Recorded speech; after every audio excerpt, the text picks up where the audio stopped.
नमस्कार। अष्टावक्र गीता तीसरा प्रकरण 9वां और 10वां सूत्र। इस सूत्र में अष्टावक्र कहते हैं, धीर पुरुष तो भोगता हुआ भी और पीड़ित होता हुआ भी नित्य केवल आत्मा को देखता हुआ न प्रसन्न होता है न क्रुद्ध होता है। देखिए, इस सूत्र में अष्टावक्र क्या कह रहे हैं। आप सभी यह तो जानते ही हैं कि जो खुशी है और जो क्रोध है, यानी जो प्रसन्नता है और जो क्रुद्ध होना है, ये दोनों के दोनों मन के धर्म हैं, जो इंसान के भीतर अहंकार के कारण अपना प्रभाव दिखाते हैं। संसारी का जीवन मन और अहंकार से ही चलता है, इसलिए उसको इनका अनुभव होना स्वाभाविक है। किंतु धीर पुरुष अर्थात आत्मज्ञानी वो भी संसार के इन दुखों को, इन भोगों को भोगता है। जो ये संसार में अनेक भोग है, इनको भोगता हुआ अपने जीवन में आगे बढ़ता है।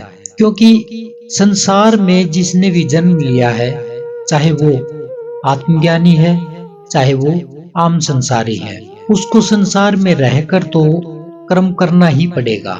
बिना कर्म के वह जो शरीर है, वो चाहे आत्मज्ञानी का है, चाहे मूर्ख का है, चाहे अज्ञानी का है, कर्म तो करना ही पड़ेगा।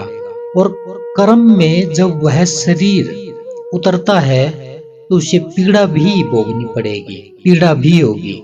जैसे उदाहरण के तौर पर अगर हम देखें तो रामकृष्ण परमहंस को कौन नहीं जानता। उनकी जो मृत्यु हुई वो कैंसर से हुई, तो कैंसर की जो पीड़ा है वो उनको सहन करनी ही पड़ी। कृष्ण है, इनके पांव में बाण लगा, जीसस को सूली से लटकाया गया, मंसूर के हाथ पैर काट दिए गए, दयानंद सरस्वती जी को जहर दिया गया, सुकरात व मीरा इन दोनों को भी जहर आदि पीड़ाओं से गुजरना पड़ा। तो कहने का मतलब यहाँ पे ये है कि जो आत्मज्ञानी होता है ना, उनको भी जो शारीरिक कष्ट है वो झेलने ही पड़ते हैं, उनको भोगना ही पड़ता है। ऐसा नहीं है कि आत्मज्ञान प्राप्त होने के बाद उनको शारीरिक कष्ट भी नहीं होते, ऐसा बिल्कुल भी नहीं है। जो आत्मज्ञानी है वह सम्मान भी पाता है, प्रशंसा भी पाता है, किंतु इन दोनों ही परिस्थितियों में वह केवल आत्मा को ही देखता है और आत्मा को देखता हुआ वह प्रसन्नता और क्रोध जैसे मानसिक भाव से हमेशा मुक्त रहता है। ये भाव उसे प्रभावित नहीं करते। यदि ये प्रभावित करते हैं तो ज्ञानी के लिए यह आश्चर्य ही है, उसे अभिज्ञान हुआ नहीं है। और यही अष्टावक्र राजा जनक के भीतर टटोल रहे हैं। 10वां सूत्र ये कहता है, जो अपने चेष्टारत शरीर को दूसरे के शरीर की भांति देखता है, वह महाशय पुरुष स्तुति और निंदा में भी कैसे क्षोभ को प्राप्त होता है। क्या कह रहे हैं अष्टावक्र इस सूत्र में? कह रहे हैं कि आत्मज्ञान होने के बाद यह शरीर आत्मा से भिन्न ज्ञात होने लगता है। ज्ञानी फिर इस आत्मा को ही अपना स्वरूप मानता है, शरीर को नहीं। पर ज्ञान होने के बाद भी उसका शरीर तो चेष्टारत रहता ही है।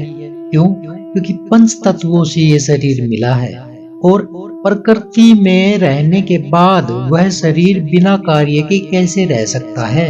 कार्य तो उसे करना ही पड़ेगा, चेष्टाएं तो उसे जुटानी ही पड़ेंगी, सांस तो उसे लेनी ही पड़ेगी, देखना भी पड़ेगा। शरीर का एक एक पुर्जा प्रकृति के अनुसार काम करेगा और जब यह शरीर क्रिया करेगा, कर्म करेगा, तो स्तुति और निंदा को भी प्राप्त होगा। और जब इस शरीर से कोई कर्म निकलता है तो स्तुति और निंदा भी होती है, क्योंकि बहुत सारे कार्य अच्छे और बुरे भी होते हैं। उस आत्मज्ञानी के देखे कोई कार्य बुरा नहीं होता, लेकिन जो आत्मज्ञानी नहीं है, जो अभी निरा पशु है, मूर्ख है, जो उस दृष्टि से नहीं देख पाता उस भाव को, उस कर्म को, तो वह तो उस काम को नीच ही समझेगा, छोटा ही समझेगा, गलत ही समझेगा। इसलिए आज तक जब भी कोई संत अपने समय पर जीवित था, तब तक समाज ने उसका पूरा पूरा विरोध किया है। इसलिए यहाँ पे ये कहा गया है कि शरीर के चेष्टारत रहने से उसे स्तुति और निंदा भी प्राप्त होती है, किंतु ज्ञानी अपने को इस शरीर से भिन्न मानता है, जिसके कारण वह इस संसार की स्तुति और निंदा से शोभ को प्राप्त नहीं होता। शोभ यानी दुख। शोभ तब प्राप्त होता है, दुख तब प्राप्त होता है जब वह इस स्तुति और निंदा को अपनी स्तुति और निंदा समझता है। समझ रहे हो ना? अपनी। वह मानता है कि यह जो निंदा और स्तुति है, यह तो मात्र शरीर की है और मैं शरीर नहीं हूँ, मैं आत्मा मात्र हूँ। ज्ञानी जो है वो निंदा और स्तुति को इस प्रकार देखता है जैसे यह किसी और की जा रही है। यदि ज्ञानी को स्तुति और निंदा से कोई फर्क पड़ता है, कोई अंतर पड़ता है, कोई प्रभाव पड़ता है और ये जानकर उसे क्षोभ होता है, दुख होता है, तो इसका अर्थ है अभी उसे ज्ञान प्राप्त नहीं हुआ है। अभी वह इस शरीर से ही अपने आप को जुड़ा मानता है, इस शरीर से अपने आप को अलग नहीं मानता। और जो अपने शरीर को ही ऊंचा मानता है, जो शब्दों को ही ऊंचा मानता है, वह अभी ज्ञान को प्राप्त नहीं हुआ है।